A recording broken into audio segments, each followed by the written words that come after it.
Muchas gracias, señor presidente. Voy a tratar de limitarme a los 20 minutos, pero en caso de que sea necesario extenderme, haré uso del tiempo que me corresponde como vocero de mi bancada.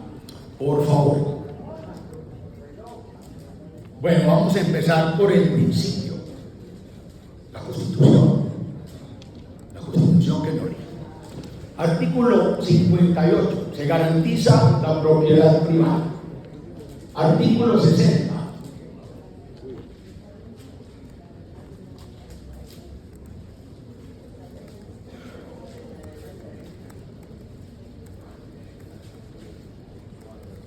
El Estado promoverá, de acuerdo a la ley, el acceso a la propiedad. Artículo 60. El Estado protegerá la propiedad intelectual. Artículo 61. El Estado es propietario del subsuelo y de los recursos naturales no renovables. Artículo 332. Artículo 333.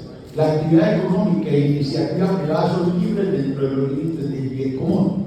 Para su ejercicio nadie podrá exigir permisos previos ni requisitos sin autorización de la ley. La libre competencia es un derecho de todos que supone responsabilidades.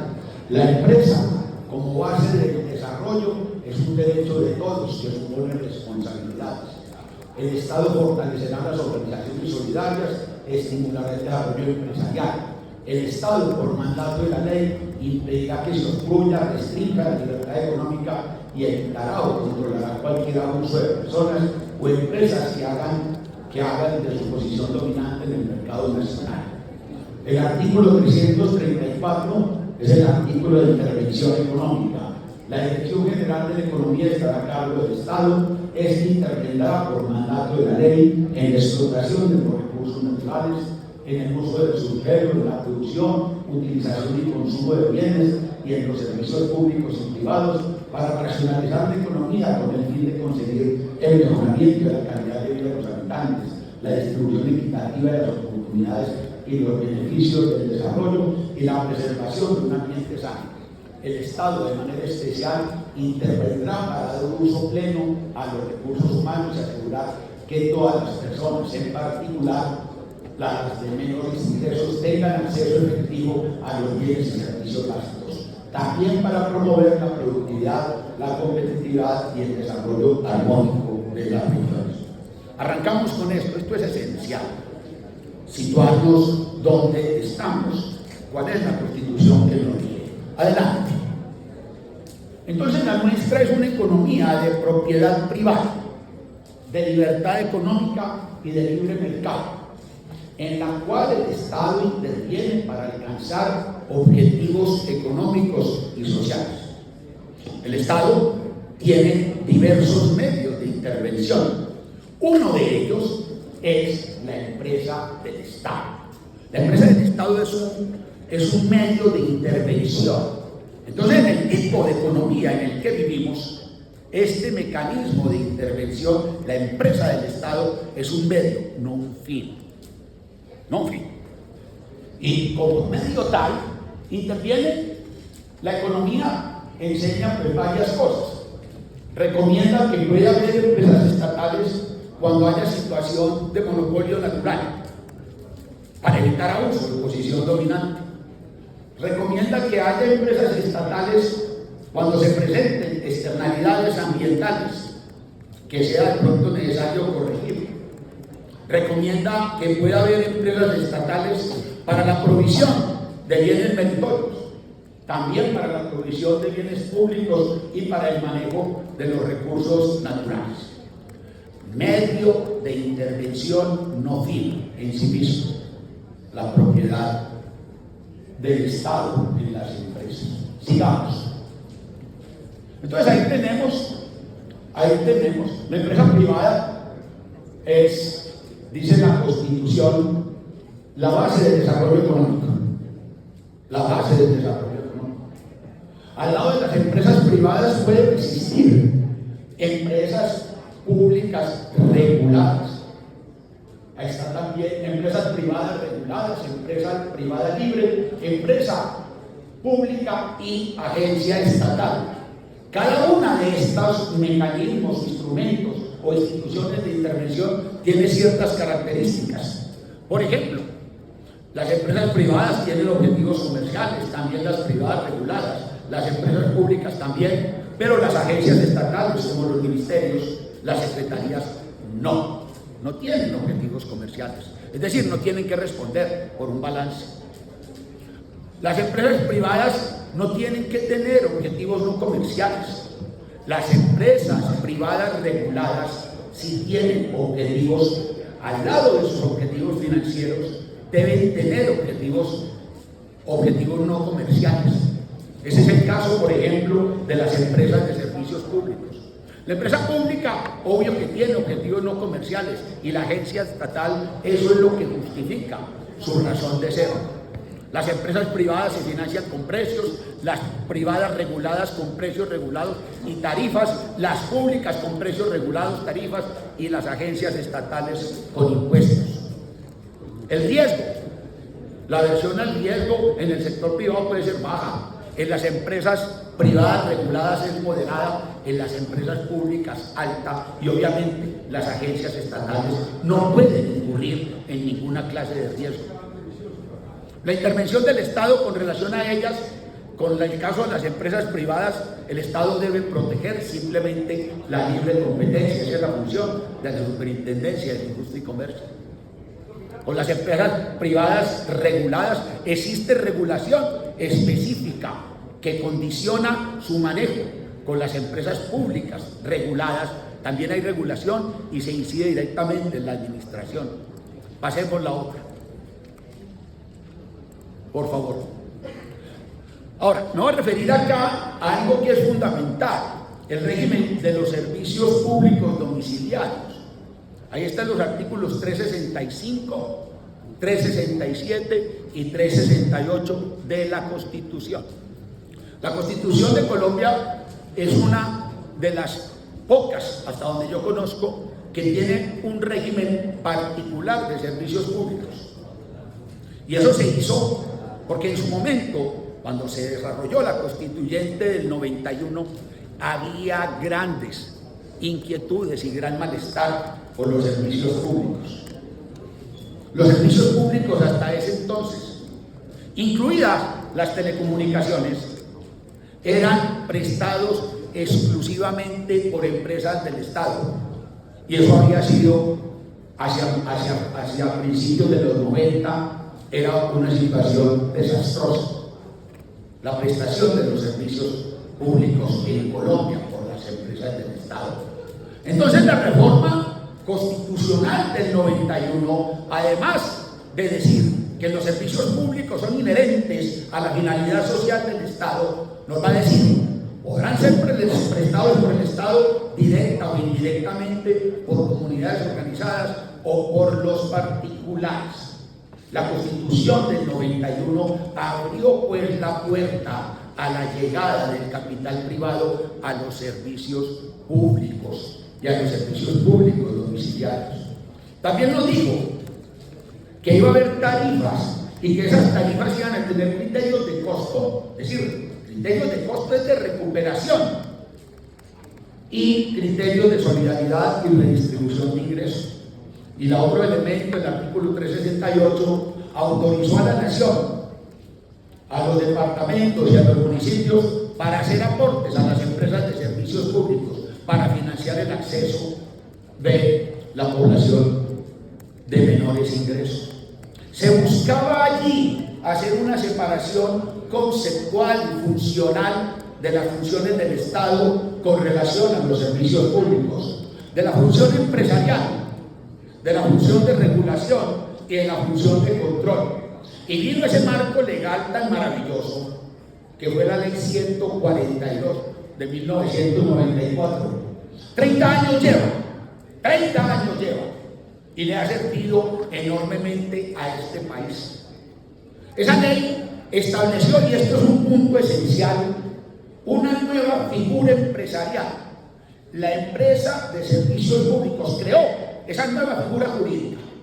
Eso era absolutamente necesario porque se quería que en la prestación de los servicios públicos concurrieran en igualdad de reglas el sector privado, el sector público, las empresas mixtas.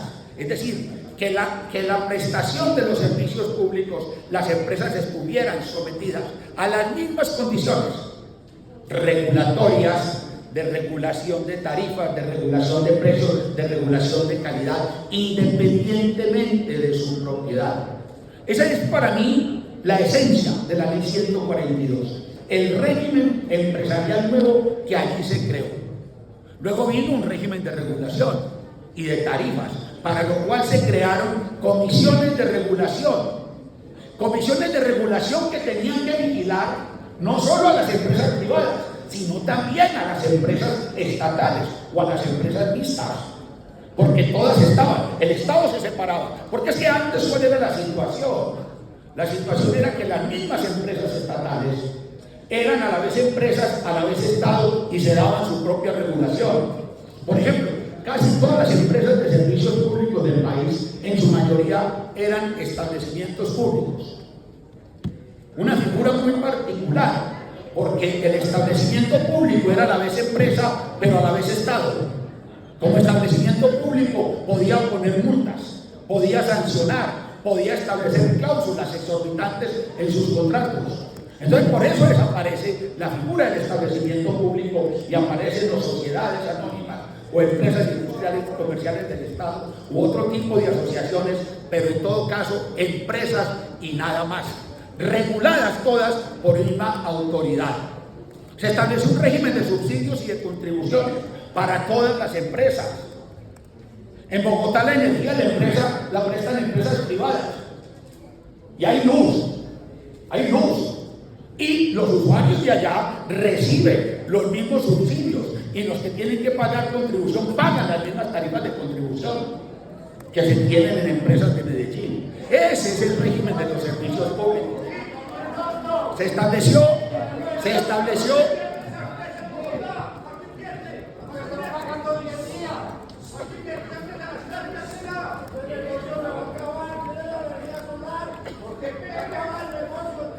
recuerdo a la querida comunidad que ahorita cada uno va a tener su espacio para que nos dé sus observaciones, sus opiniones, escuchémonos, vamos a llenarnos de tranquilidad, de paciencia, continuar. Muchas gracias, señor presidente. Un régimen de protección al usuario similar para todas las empresas. Yo recuerdo un tiempo a los gerentes de algunas empresas estatales, cuando empezamos a aplicar este régimen, que me decían: pero por favor, esta es una empresa estatal, ¿por qué la superintendencia me sanciona? Porque si todos somos Estado. No, pero somos Estado en diferente función. Separación de la función empresarial, de la función regulatoria y de la función de vigilancia y control. Esa es la característica fundamental. Yo creo que el país parece haber olvidado lo que significó este nuevo régimen de servicios públicos. Y fue un aporte grandísimo. Mire, a principios de los 90, voy a hablar del sector eléctrico, pero puedo hablar de cualquier otro sector. La deuda del sector eléctrico, la deuda externa, representaba el 30% de la deuda pública, absorbía el 24% de la inversión y era responsable del 33% del déficit fiscal. El principal problema macroeconómico del país se llamaba sector eléctrico. Porque todas las deudas, como la financiación era de banca multilateral, era garantizada por la nación. Y si entonces no se recuperaban, no se cobraban las tarifas, si las pérdidas eran elevadas, pagábamos el conjunto de los ciudadanos con los impuestos. La ineficiencia, la corrupción, la dejadez de las empresas que en ese entonces dominaban. La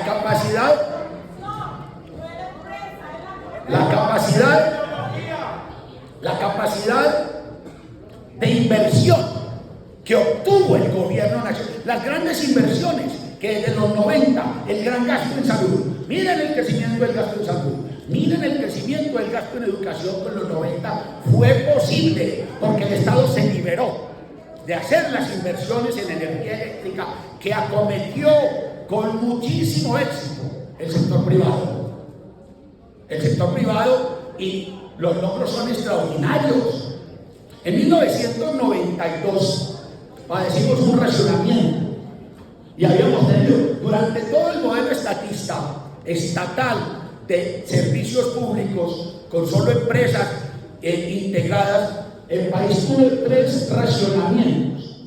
La integración de redes del país y el sistema interconectado nació a finales de los 70. En el 1976, racionamiento. En 1980-81, racionamiento. En 1992-93, racionamiento. Ese modelo era una fábrica de racionamientos. Una fábrica de racionamientos era el modelo prevaleciente de los servicios públicos. Y entraron las empresas privadas. No se ha pagado un bombillo por racionamiento desde 1992 en este país. Ahora ya lo decía el gerente y lo dicen otras personas, hay amenazas de racionamiento porque desde el gobierno se ha empezado a perturbar la inversión y la iniciativa privada en el sector eléctrico. Y eso es grave para el país. Por favor.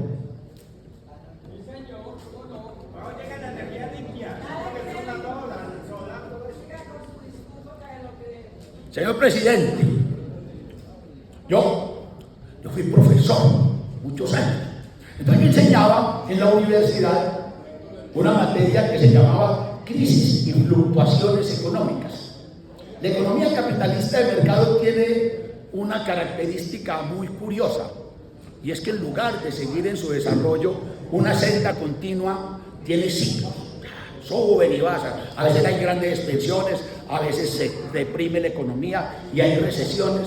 El santo grial de la economía es entender qué es lo que motiva esas expansiones y entender por qué cuando las economías van para abajo no se derrumban hasta los infiernos y cómo vuelven a recuperar. Entender ese comportamiento cíclico. Me pasé muchos años trabajando en eso.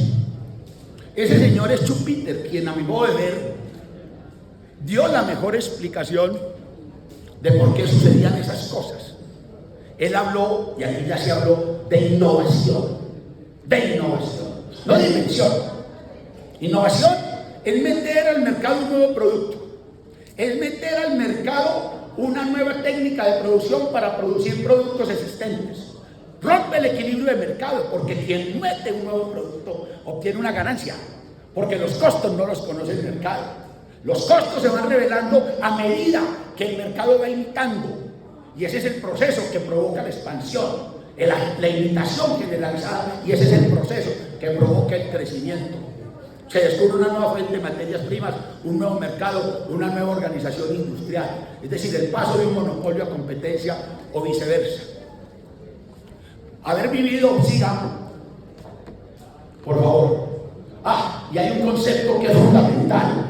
El concepto de destrucción creativa. Devuélvase, que yo quiero insistir en este punto. Destrucción creativa. Destrucción creativa. ¿Qué significa destrucción creativa? Que los nuevos productos, las nuevas tecnologías desplazan lo viejo. Y en ese proceso mueren empresas. Mueren empresas. Las que no son capaces de innovar, las que no son capaces de adaptarse. Incluso mueren sectores productivos y sectores industriales completos.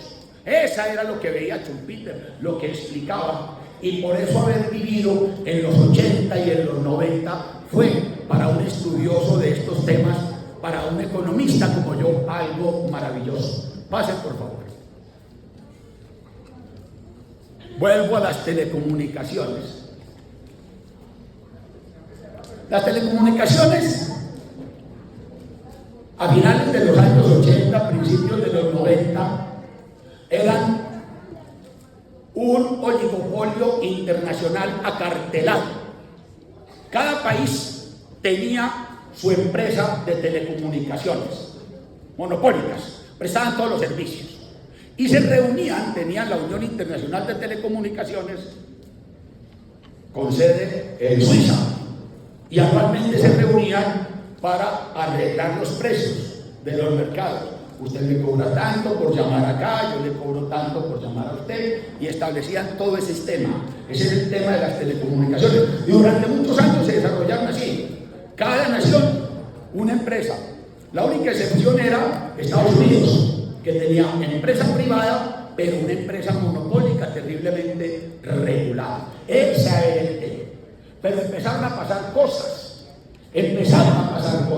Una cosa importante fue, se hizo un proceso judicial antimonopolio contra la empresa de Estados Unidos, la AT&T, y ese proceso obligó a esa empresa a partirse en 7. La llamaron las 7 Babies Bell y abrir la competencia en larga distancia. Lo nunca visto. Y aparecieron otras cosas. Por allá en 1984, ese teléfono celular que aparece, miren la panela, como le decíamos, era una super panela. Es el primer celular comercial de 1984. Y estaba naciendo la internet, ARPANET, y ahí está Tim Berners-Lee. Ya eso se venía. En Colombia no sabíamos de eso, pero eso se estaba dando en el mundo. Y estaban haciendo una nueva enfoque de regulación. El señor que toma vino es un gran economista británico, Stephen Littlechild. Estaba pensando una nueva forma de regulación para estimular, para forzar la competencia. Allá estaba arriba, está Nicolás Negropontes, que en un libro que marcó toda una época, Ser Digital, del Instituto Tecnológico de Massachusetts. Entonces Negroponte dijo: señores, esto se viene una revolución total. Hasta entonces, los servicios. Coordinador, ¿cuánto tiempo requiere para terminar su tarea? Requiero 20 minutos. Coordinador. Muchas gracias, señor presidente. Un momento, quiero también contar a la comunidad que cuando el coordinador de ponentes, que es la persona que dirige el proyecto de acuerdo en el recinto de la corporación, requiere más tiempo para dirigirse en la sesión. El reglamento también lo permite. Continúe, coordinador. Muchas gracias, señor presidente. Muchas gracias, señor presidente. Bueno, y entonces venía todo eso, cambios regulatorios, cambios en la visión del Estado, cambios de todas esas cosas, y provocaron, pase la siguiente. ¡Bum! Explotó eso, explotó el sector de comunicaciones en el mundo, explotaron los monopolios. Todos los monopolios se privatizaron, los monopolios europeos, las grandes empresas europeas, y entonces ya sabían que el juego en lo sucesivo iba a ser distinto. Y se lanzaron esas compañías europeas a comprar mercados. Se lanzaron especialmente hacia América Latina, otros países, a comprar mercados. A comprar los mercados de telefonía fija, porque todavía se veía venir el celular, pero no era lo masivo. A comprar licencias de larga distancia, a comprar los mercados, no para quedarse con la telefonía fija, ya todo el mundo sabía que eso iba a desaparecer, sino para desarrollar lo nuevo, para desarrollar la telefonía móvil, para desarrollar el internet y cosas de ese tipo. Y en América Latina la mayor parte de los países vendieron sus empresas monopólicas del Estado. Vendieron en Brasil, vendieron en Argentina, vendieron en Perú, vendieron en toda parte. Y se echaron al bolsillo unos millones de dólares. Hoy es el Estado, este es el Estado de telecomunicaciones en América.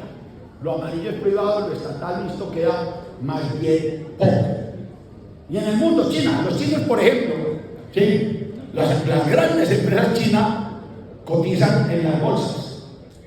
Porque saben cómo es la cosa. Salieron de la bolsa de Nueva York en razón de unas sanciones, pero son empresas abiertas que cotizan en bolsa para estar sometidas a las disciplinas del mercado. Sigamos, por favor. En Colombia, entonces, teníamos eso. Teníamos todo ese sector, la telefonía, por unas redes, teníamos la televisión por otras redes, teníamos la radiodifusión por otras redes, porque cada actividad de comunicaciones tenía su propia red. No iba llegando lo que Negroponte decía, ser digital, y cuando todo se vuelve digital, entonces se da la convergencia. Entonces lo que tenemos hoy, ¿sí?, que tenemos en esos teléfonos celulares, imágenes, todas cosas de ese tipo, podemos hablar el resultado de ese proceso de la digitalización. Y teníamos 4 millones de líneas, 4 millones de líneas en el país, que se estaban comprando en América Latina a un precio entre $1.500 y $2.000 por línea. El país hubiera vendido su telefonía por un valor de 6.000 a 8.000 millones de dólares en el 95, que actualizados con inflación corresponden al 16, a 12 o 16.000 millones de dólares. El gobierno llevó la venta de Telecom al Congreso. La venta de Telecom al Congreso la llevó el gobierno nacional. Y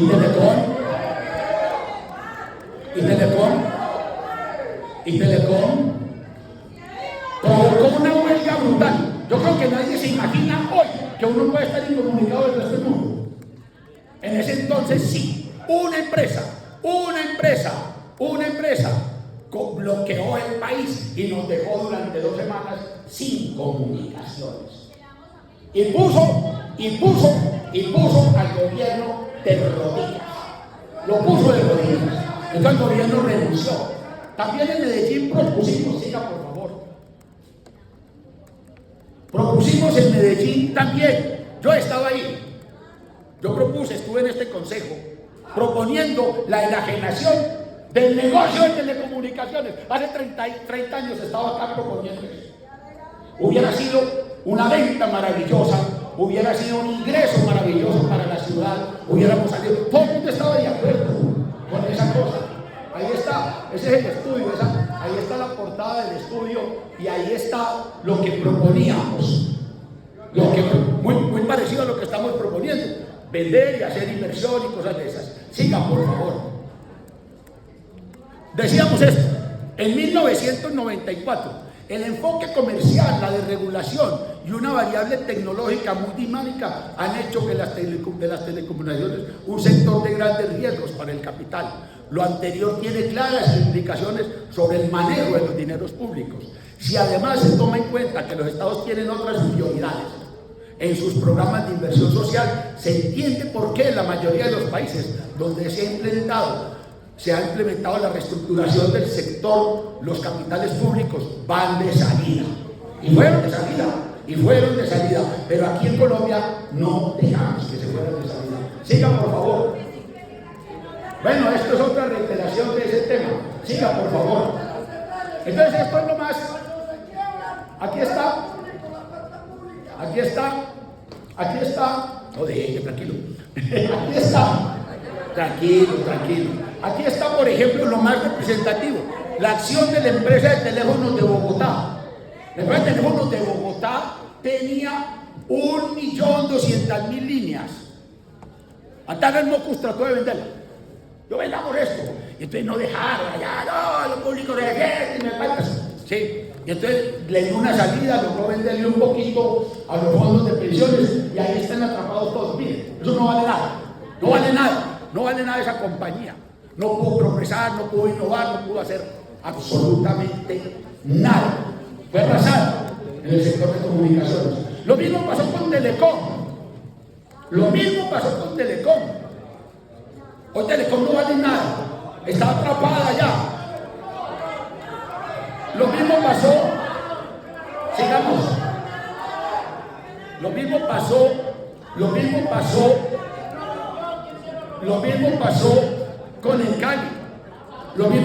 Encali. La que salió mejor librada fue BEM. Gracias a gente muy buena que había allá. Bueno, vamos a tratar de competir en esto. Y se jugaron. Y empezamos a abrir empresas en Bogotá, a crear Intelco para transmisión de datos, a hacer una empresa para larga distancia. Hicimos una empresa para telefonía celular con la empresa de telecomunicaciones de Bogotá. Se llamó Colombia Móvil. ¿Sí? llamó Colombia Móvil. Y definitivamente no pudimos, no daba el billete, no daban las inversiones para estar allá. Y tuvimos que empezar a salir de eso, sí señor, a traer aliados internacionales para tratar de salvar ese capital público. Sigamos, por favor. Sigamos. Esta es muy bonita y voy a pasar a un tema muy bonito. Esta la hizo Radar. Entonces, en la parte de arriba está la evolución del índice de precios al consumidor. Y en la parte de abajo, la evolución del índice de precios de la telefonía.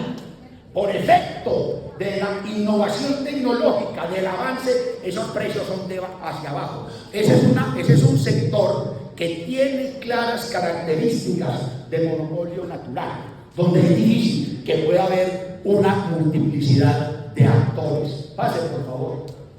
Ahí hay unos índices, estos índices son bonitos, yo los traigo. Ese es el índice Herfindahl-Gilman, que mide, es una medida de la concentración. La concentración de los sectores económicos no es un capricho de la gente, está dictada fundamentalmente por la naturaleza de su tecnología de producción. Sectores altamente concentrados como los ferrocarriles, normalmente no cabe sin una empresa. En Estados Unidos hay de pronto 3. Y así, nosotros estamos en un sector que tiene unos índices de concentración muy elevados. Entonces, pretender que podamos estar allí, aquí han trataron, incluso yo propuse eso en algún momento, cuando veíamos es que pelear con las cosas de la tecnología es complicado. Entonces pusimos los operadores virtuales, metimos regulación asimétrica y cosas de ese tipo para promover la competencia, pero no fue posible, dadas estas características. Y la otra columna, esa sí es muy importante, ese es el ciclo tecnológico de las actividades. Ferrocarriles, 20 a 30 años. Tecnología, 3 a 5. Telecomunicaciones, 5 a 10.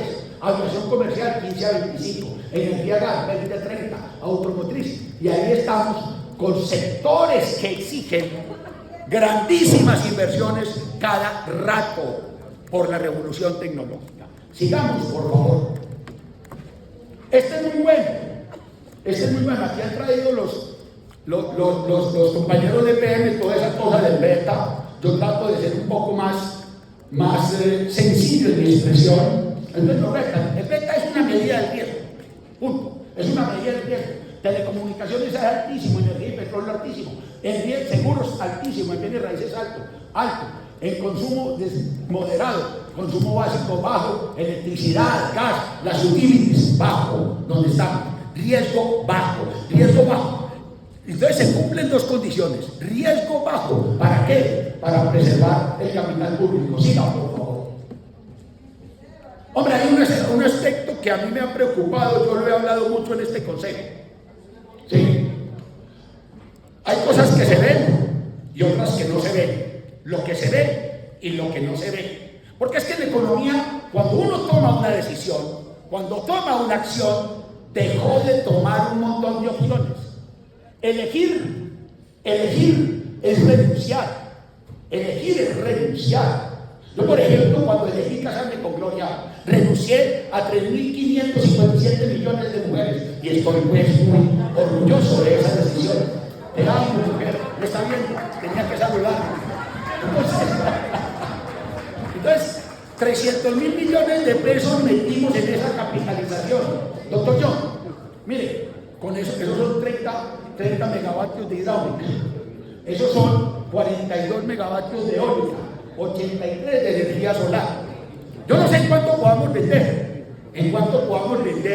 lo que tenemos allá. Ojalá podamos vender eso bien vendido.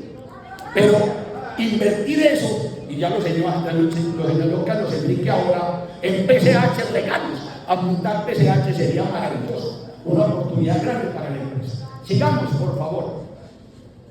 Hombre, a uno le dicen, no, es que con las empresas públicas no hay conectividad, no garantiza el derecho a la conectividad.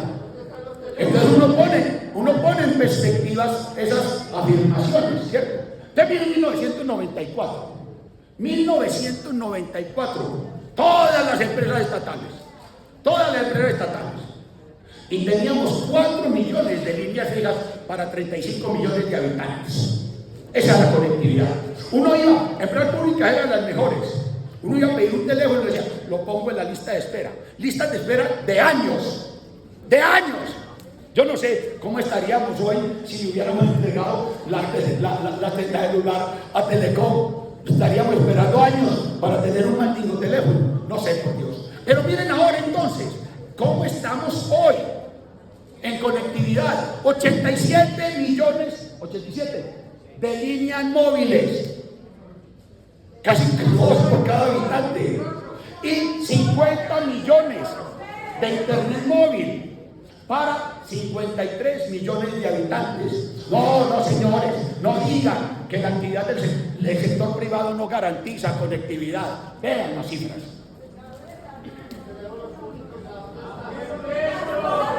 Por favor, continuemos. Hombre, yo pensé mucho en el tema del talento humano.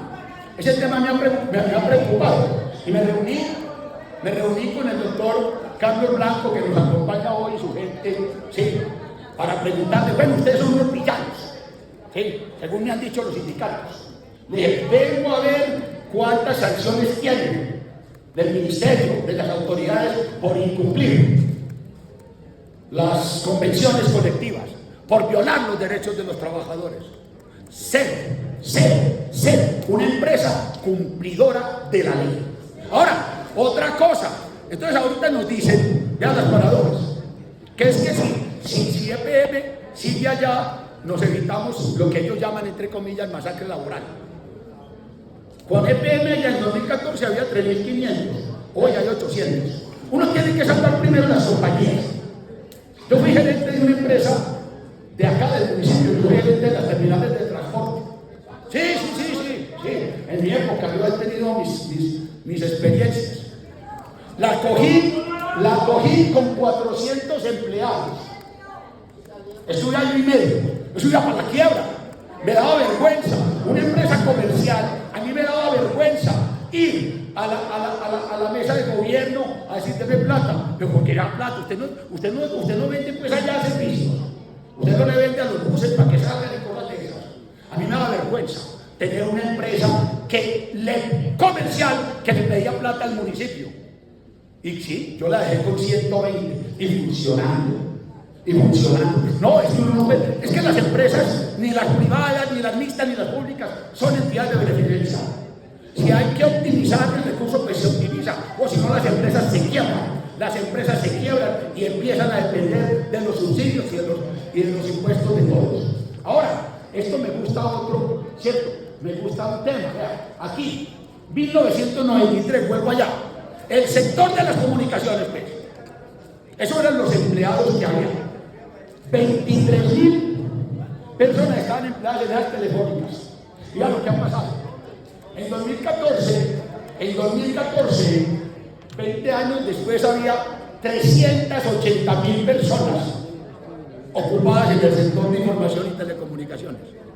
Y este año, 491.000 personas ocupadas. Eso no es masacre laboral.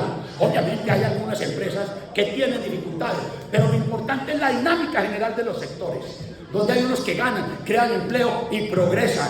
Entonces eso es lo que pasa en la economía. A mí, ahí está un arriero.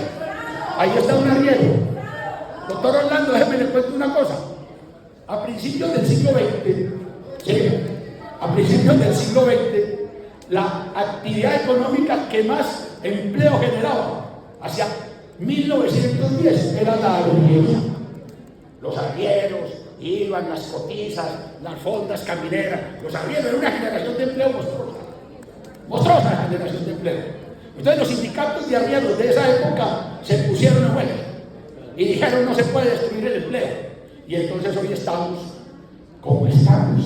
Hombre, no. Es decir, el progreso económico, el progreso tecnológico no se puede defender con esos instrumentos. Ahí señalé hace un rato, los fabricantes de velas no inventaron la electricidad, cuando empezó a aparecer la electricidad en Francia, hicieron una huelga los fabricantes de velas, porque se iba a destruir empleo. ¿Qué tal que hubieran ganado? Bueno, sigamos, por favor. Venga, me devuelvo aquí sí quiero hablar de una cosa, doctor John. Ustedes saben que hay unos trabajadores que pasaron, es decir, a los trabajadores en general se les respetan sus derechos convencionales con apego a la ley. Pero a los trabajadores, doctor John, que pasaron de PM a UNI y luego a la fusión, han tenido pues unas ventajas en este tema de proveeduría, en este tema de servicio médico. A mí me parece que a ese grupo de trabajadores hay que buscar darle una protección específica. Siga por favor con la presentación. Bueno, a mí hay cosas que me causan hilaridad. Con esta plata, ahí está Vermeer, no, la lechera de Vermeer. Yo los viernes cuando voy a almorzar allí, al Parque de las Luces, le compro un billete de la lotería de Medellín a mi mujer. Tiene la llave, ¿cierto? Y entonces ella empieza a soñar y empieza a repartir esa plata. Uno repartir esa plata. Nosotros estamos como mi mujer o como la lechera, ¿sí? Repartiendo la plata. Con la plata que venda voy a comprar unos pollitos y con los pollitos voy a comprar un cochinito y y se cae el cántaro. No hay que tener cosas. Vender es muy difícil. Vender es muy difícil. Aunque toda vez implica una compra, la compra es la que domina, porque el dinero es lo que compra cosas. Las cosas no compran dinero. Entonces estamos en una situación compleja. Hay que dar la oportunidad de vender, de salir a vender. Sigamos, por favor. Ahí está la fábula de la lechera. Lo otro, me preguntan a mí. Me han dicho, mucha gente me ha llamado a decirme, no, eso vale más, vale menos. Yo no sé. ¿Cuánto crees que valga? Vos. Yo no tengo idea.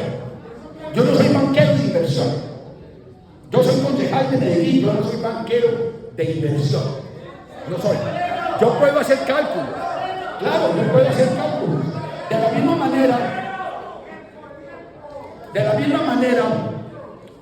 manera que hay gente que resulta recetando, tengo este cáncer, ay, tomate esta bebida, me resultan banqueros de inversión por toda parte, ¿sí?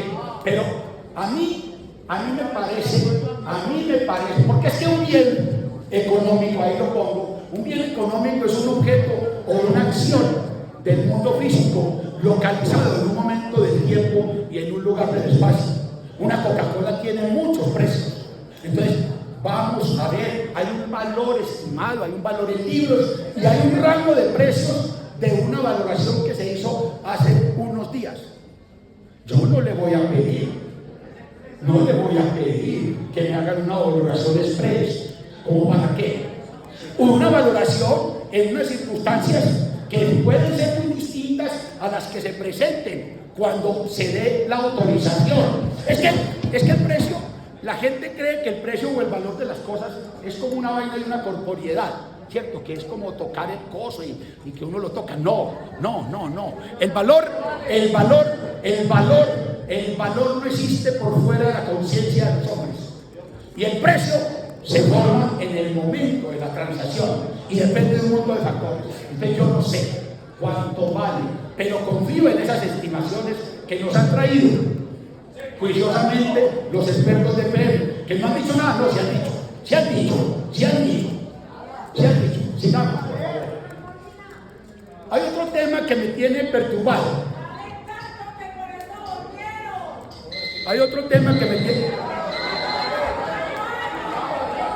Coordinador, ¿cuánto tiempo requiere? Creo que termino ya en 5 minutos. Muy bien.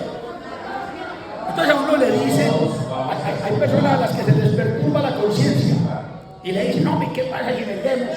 Y esa gente sale y vende más caro. ¿Y qué pasa si vendemos y a la gente le va bien en el negocio? Pues yo digo que sí. ¿Qué pasa si vendemos? Y me traen la historia de Nutresa. Va a contar esa historia que es bonita. Carlos Enrique Piedrahíta Arocha, ya fallecido, a quien admiré mucho, ¿sí? Cogió una fabriquita de chocolatinas. La chocolatina, hombre, yo le decía al doctor Rico alguna vez, oiga, doctor Rico, usted se va a pagar toda la vida con un solo producto. La chocolatina Jerry y no sé qué cosas, y un chocolate duro, ¿cierto? ¿Cómo era que llamaban? Bueno, en fin, con dos productos vivió en el monopolio la Nacional de Chocolates. Entonces Carlos Enrique cogió una fábrica de chocolates, una fabriquita de salchitas que queda aquí al frente de la feria y una fabriquita de galletas que queda aquí en Guayabal. Eso era nada más. Y se fue a comprar empresas, se fue a hacer negocios y creó Nutresa. Carlos Enrique Piedrahíta Arocha. Increíble, ¿no? Como otros han creado otros grupos empresariales importantes en esta ciudad. Y que están generando empleo, que están generando riqueza. Esos del GEA, que han creado esos grupos empresariales que tienen tentáculos en todo el mundo. Entonces esto le fue tan bien. Es que cuando a uno le va bien en los negocios,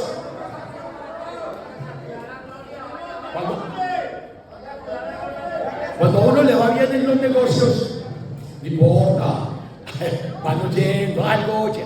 Cuando a uno le va bien en los negocios, se nota y se interesa. Y entonces aquí vinieron y compraron Nutresa. Entonces ahora dicen, hombre, es que Gilinski o no sé quién va a vender eso más caro. ¿Y qué vamos a hacer?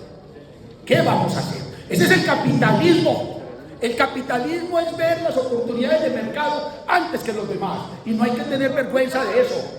Carlos Enrique Piedrahíta hizo Nutresa porque vio oportunidades de mercado. Yo, por ejemplo, tenía unas accioncitas, ¿sí? Las vendí en la tercera ronda, pero no pudo no haber habido tercera ronda y hubiera perdido. Entonces ahora tengo que buscar a los otros accionistas a devolverles platica, a compartir la ganancia. Eso no tiene sentido económico, eso no tiene sentido comercial. No nos dejemos echar cuentos baratos. El capitalismo es tan bueno, el capitalismo es un sistema tan maravilloso que funciona, a pesar de que haya tanta gente que no tenga ni idea de cómo lo hace. Sigamos. Bueno, termino con esta autorización de la enajenación, la valoración, el uso de los recursos y el gobierno corporativo. A mí me gusta mucho la ley 26, porque es muy coherente con lo que es el gobierno corporativo de Pérez.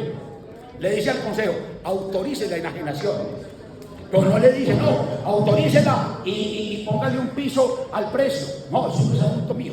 Es un asunto mío como concejal. Y si fuera asunto mío como concejal, yo estaría pensando en otras cosas. Póngale un piso a eso, que es que usted cree que vale mucho. ¿Yo qué voy a saber?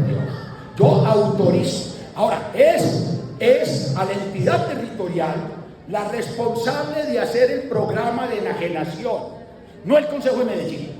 El Consejo de Medellín no le puede decir, puede hablar, uno como concejal puede decir cosas, pero no podemos poner en la norma que es que el programa de enajenación, que el precio mínimo, cosas de ese tipo. Jamás. Es que gobierno corporativo es eso.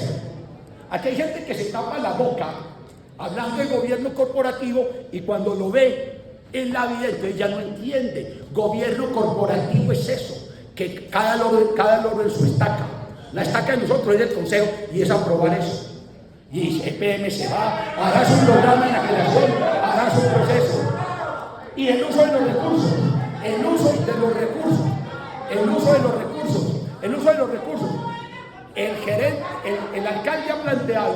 el alcalde ha planteado unos posibles usos.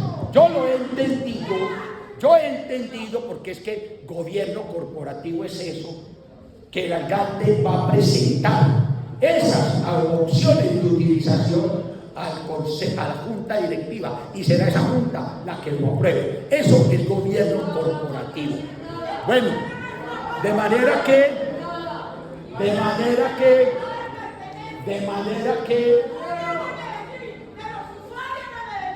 administración de Medellín, administración de empresas públicas, ahí tienen su tema. Yo, por supuesto, presenté ponencia positiva, voy a votar positivamente esa enajenación y le deseo mucha suerte.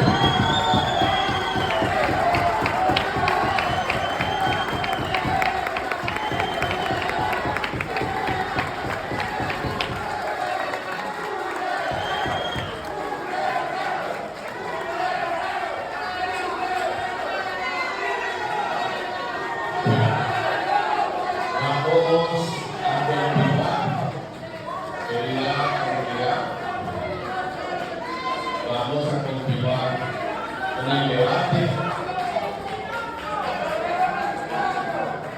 Vamos a darle la palabra